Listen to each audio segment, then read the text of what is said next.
Hello everyone, I'm Steve Hartman and welcome back to Kindness 101.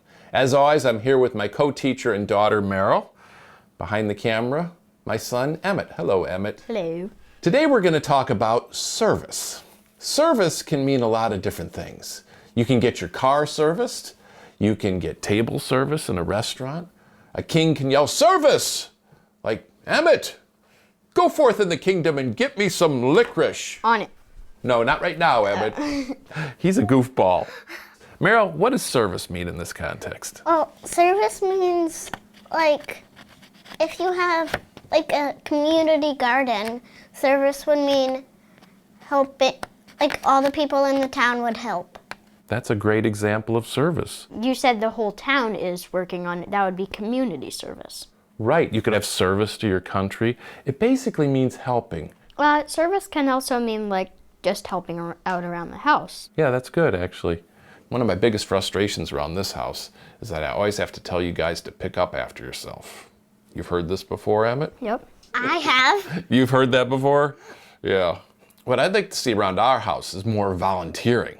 That's where you recognize what needs to be done and just do it without being asked. That is true service to the family. The problem is that sometimes I think you guys don't notice what needs to be done. Could that be? I guess so. Which is why I gave Emmett a little assignment. Let's go to that now. This is Emmett Hartman reporting from the kitchen, and today I am going to be modifying this gratitude noticer into a need noticer.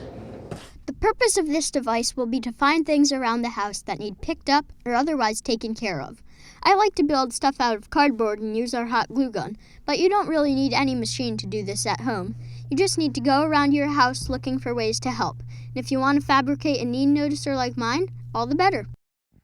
Here Meryl is using my contraption in the family room. Those blankets need put away? Okay, let's do it. Here I am in the basement. Those balls? Let's do it.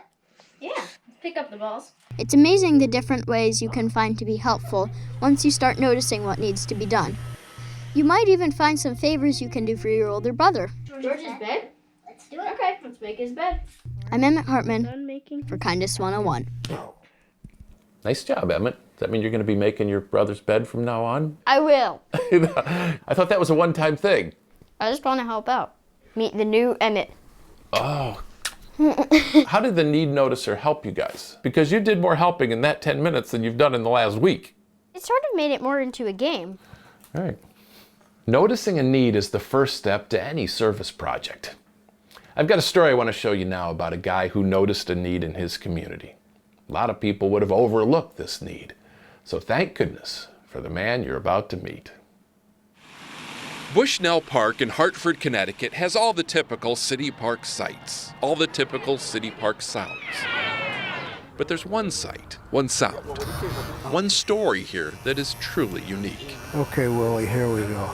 Every Wednesday afternoon, 82-year-old Joe Samara sets up a folding chair in the shade of an old oak tree, hooks his clippers to a car battery, and begins preening his exclusive clientele. You haven't had a haircut in a long time, Willie. Connecticut's homeless. You're going to be all set for the summer. Joe the barber, as he's known here, is actually Joe the retired real estate investor. 25 years ago, he simply saw the need and decided to take scissors into his own hands. He's been their barber ever since. When I do a job on them, they get the whole works. If they got a dry scalp, I got something that they get their scalp massage, and then they get slopped up with $30 a bottle Estee Lauder moisturizing aftershave. I don't have any more of that. Wow, this is full service. Yeah, and then they get a hug. I mean, well, they give me a hug. That's what it is. Thanks a lot, man. I really appreciate it. The hug is actually the payment, the only payment Joe requires. A savior as always, Joe. Salvatore is one of his regulars. Stay as nice as you are. What does he do for you other than make your hair shorter? He shows a lot of love for everybody that comes here. Not just me, but for everybody that's here. He's like a grandparent almost to all of us. I heard that same sentiment from everyone, He's like family, like a father. including Joe. They're my family. They really are my family. You should have such a family. That sincerity means the world to his customers. These guys are so used to being avoided, The fact that someone just touches them You gonna be all right? Yes. really touches them. Thank you. The fact that someone cares beyond putting $1 in a coffee cup is worth $1 million. Handsome guy like you, and you have to get messed up with that stuff. Yeah. That's what makes Joe's haircut special. And you don't even need a mirror Okay. Thank you, Joe. to see the results. I love you. Not as much as I love you, you know that. What'd you think of that one, Meryl? I liked it. What'd you like about it?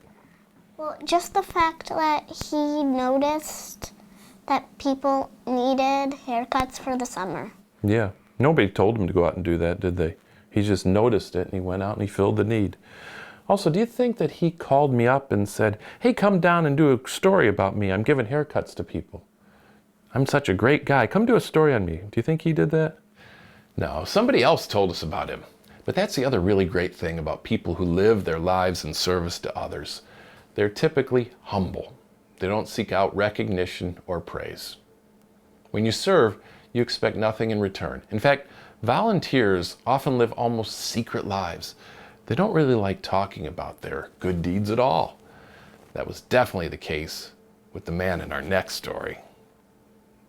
At St. Francis High School in La Cañada, California, there's something to be said about math teacher Jim O'Connor. Substitute back for Y. The question is, what is that something? Truncate or round it. When you think of him, does the word love come to mind?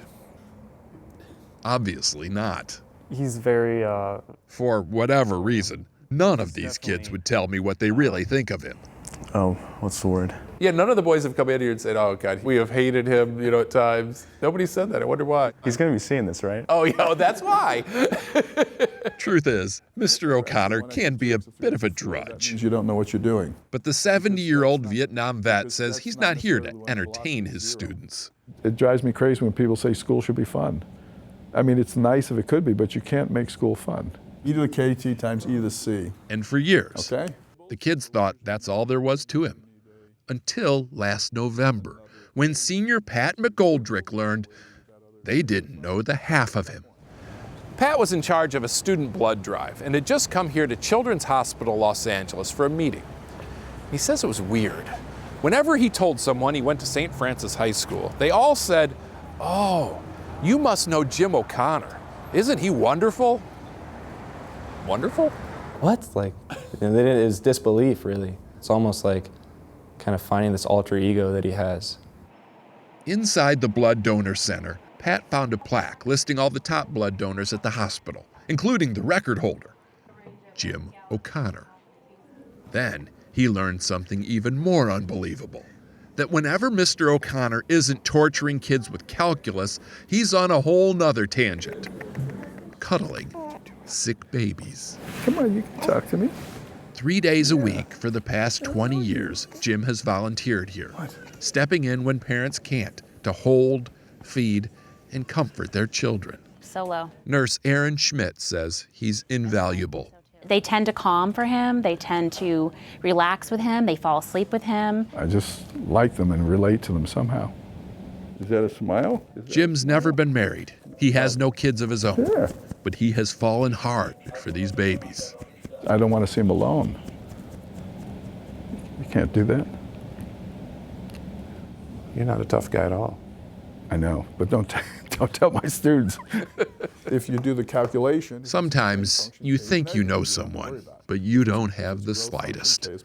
Sometimes you think you're learning calculus, but the real lesson is life. I've always respected him, but now it's in even a different degree. Really, is to the point where I try to emulate him. He's the epitome of a man of service. What you doing? He is the epitome of a man of service. Epitome means the perfect example. I knew that. Of course you did. But our next guy is also the epitome of a man of service. If you can have two epitomes. Can you? I think there can be multiple. Multiple, okay. Emmett, you agree? Yeah. Okay. Regardless, this next guy is another great example. In fact, I've been a CBS News correspondent for 25 years, and I've done a lot of stories about people devoted to service. And I don't think I've ever met anyone more willing to give so much of himself as the man in our next story. For him, service isn't just part of his life. It's pretty much his whole life. Take a look. There is a superhero in Pittsburgh, a mild-mannered guy in a funny-looking van who goes around town striking happiness in the hearts of hundreds. If I can go out and help people and have them experience what love is just between neighbors, like, that's sweet. Where's 270? 29-year-old John Potter is a handyman by trade, but he doesn't charge for most of what he does. Do you mind starting it up? Whether it's a pizza delivery guy with no way to deliver, or an electric scooter guy with no way to scoot. Yeah. John is always to the rescue. Actually, let's throw it in the back. Just like a saint, pretty much. He's willing to help anybody with whatever size problem you have. It might take me a day, honestly. John finds his rescuees on Reddit. People who have a window broken out, or can't afford the roof they need, or maybe just want help moving. John does it all for total strangers. That took a huge brain switch. He started doing this 4 years ago after a woman approached him at this gas station. And she's like, hey, can I get a ride to the battered women's shelter, or can I have money for the bus? And your answer? I said, no, sorry. It was a response he regretted almost immediately. Yeah, that haunted me right from the start. John vowed from that day forward he would say yes to anyone who asked for help, no matter what they needed. And so far he's done about 1,000 good deeds. Has he ever been scammed? He doesn't know. And quite frankly, he doesn't care. I give because I want to give, and that's just for me. And if anything, I go to bed and I feel happy. Yeah, come on in. Happy, but not wealthy. Is the check okay? Typically, John has just a few $100s to his name, and yet he continues to give. Sometimes a lot more than just handyman services. Would you mind carrying it to the car? After the kidney surgery, I can't lift anything. That's right. John has now moved on to vital organs. It's unbelievable. Last month, Michael Moore, another total stranger, got John's kidney. This is not fixing somebody's scooter. No, it's an unbelievable act of kindness. Michael says the best gift ever, but not only for the obvious reason. Because you find out that there's other people in the world that care, and that's a strong message. A message that John says is only going to get louder. I really want to give a piece of my liver. Are you joking? No. I'm addicted to giving organs. Addicted to helping others. There are certainly worse vices. He started out doing good deeds for strangers, and then he gave someone his kidney. Can you believe that? Kidney is an organ in your body, you know. You've got 2 of them. You really only need 1, but that's still quite a sacrifice, isn't it? I mean, it's amazing what he's done. A lot of people give of themselves, but this guy really gives of himself, you know what I mean? His need noticer must be going off all the time, right, Emmett? Yep. Do you think he's still at it? Let's ask him. He joins us now. How you doing, John? I'm doing really well. How about you guys? We're doing great. Are you still doing good deeds? I am, yeah, actually more now than ever. I know, these are scary and uncertain times, but people still need help. So yeah, I've been out every single day. How do you get motivated to do this? And I ask that because a lot of kids, I think they can be motivated to go mow the lawn, for example, because they know they're going to get paid. But if you're going to go mow the lawn for a neighbor, an older neighbor who maybe can't do it themselves, it might be harder to find the motivation. I think now, actually, I'm more motivated to mow someone else's grass than to mow my grass. If I were a kid and I need to mow the grass, I know it's this amount of effort and I get this amount of feeling good afterwards, right?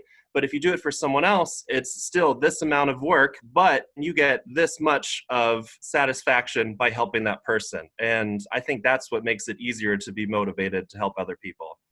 Are your parents proud of you? Yeah, when I was a kid, I was a bad kid. You can ask my parents, I was always causing trouble. I was always talking back. So it's not like you have to be born into a life of service. It's not like it's a gift that I was given from the start. So my message is always, anyone can do this. Anyone watching, even kids who are, it might be bad kids right now, you can still grow up and change, and you can be, someone who's doing good things when you're an adult. It's never too late to reinvent yourself. Exactly. We're certainly very proud of you. Thanks so much for being part of our class. Yeah, thank you so much for having me, guys. Okay. What a remarkable man. Do I expect you to be like him? Absolutely not. You can keep your kidneys for now. The goal of this class is just to introduce you to the idea of service and to get you to notice when and where you're needed. Now I have one last story to show you about service. What I like about this one is that most of these volunteers were reluctant. They weren't too excited about serving at first. But watch the turn they take. For most of us, Come in. being a good neighbor means loaning a stick of butter, maybe the occasional social visit. Hello. How are you, Kathy? But Kathy Felt of Sandy, Utah says whatever your standard, it pales compared to what her neighbors did for her. What was your reaction? I cried. Just like now. I was so moved. It's my miracle. Kathy's miracle began about 10 years ago. Her MS had progressed to the point where she couldn't even get into bed. And since she lived alone, the only logical long-term solution seemed to be a nursing home. Until one day, the guy next door came over and presented Kathy with a list of about 60 men from the neighborhood who were willing to come over. Hi, Kathy. In teams of 2 to put Kathy to bed. Take off her slippers, take off her socks. One guy gets on one side and one guy gets on the other side. Lift her up, put her on the bed. It's a process. You got to have a pillow under this foot. Things need to be just so. She finally says, I feel good. Perfect. Pull the covers up. And she's tucked in for the night. We leave the kiss out. Yeah, good, okay. Kathy's 2 sons and an aide help her in the morning. But this nightly ritual has been going on 7 days a week Good luck, Kathy. for 10 years now. We're going to be here as long as she needs us. Keith Pugmire is the main organizer. Our challenge is to get everybody a time. Wait. You've got more volunteers than you need? Yeah. What kind of neighborhood is this? This is a great neighborhood. Clearly. There's some houses for sale. You want to move in? Before you call a realtor, though, one caveat. When Keith first started soliciting volunteers, he says not everyone was a natural Florence Nightingale. I can't say I was excited. I'll tell you that. Coming into somebody's home, it's a woman, and I have no health care background at all. Here's that. Here's your phone. There was definitely an evolution, and it was most evident in this man. Did you want to do this? His name is John Keller. No. John now admits the only reason he agreed to help Kathy was because he knew he would look bad if he didn't. That's hard for me to say. I had always considered myself a good person, Christian. Then I realized maybe I'm not. I wanted to be a better person. Today, John says the simple act of lifting Kathy week after week has made him a profoundly better person. A good reminder that burdens are sometimes blessings in disguise. Yeah, no problem. Hey, anytime. You know, when that man said he didn't want to volunteer, I could relate to that. Volunteering is hard. Service is hard. You're not getting paid. You rarely get recognition. It takes time away from what you could be doing for yourself. Service can feel like a burden at first. But I've interviewed a lot of people, volunteers who've devoted their life to service, and they are some of the happiest people I know. I promise you that. So here's my suggestion. Give it a try. That's actually your assignment. Maybe you can help an older neighbor get the mail, or walk their dog, or maybe cut someone's grass for free. That'd be a good idea too. Or you could just pick up your room. I know that's what Emmett plans to do right now. He was so inspired by this class. That's Say what he's what? gonna That's not your plan? Okay. Whatever you do, when you're done helping, here's what I ask. Don't make a big production out of it. Don't brag about your kindness. The reward here isn't supposed to be a big thank you. The reward is how you feel. I'm guessing you'll feel better about yourself, and that is the greatest reward of all. If you want, you can write us, send us an email about what you do. You can reach us at kindness101@cbsnews.com. And don't miss our next class next Monday, which will be about fortitude. Fortitude. That is courage in the face of adversity. Fortitude. And you can watch me every Friday night on the CBS Evening News with Nora O'Donnell. I have lots more stories like the ones you saw here today. And until then, be good and stay kind.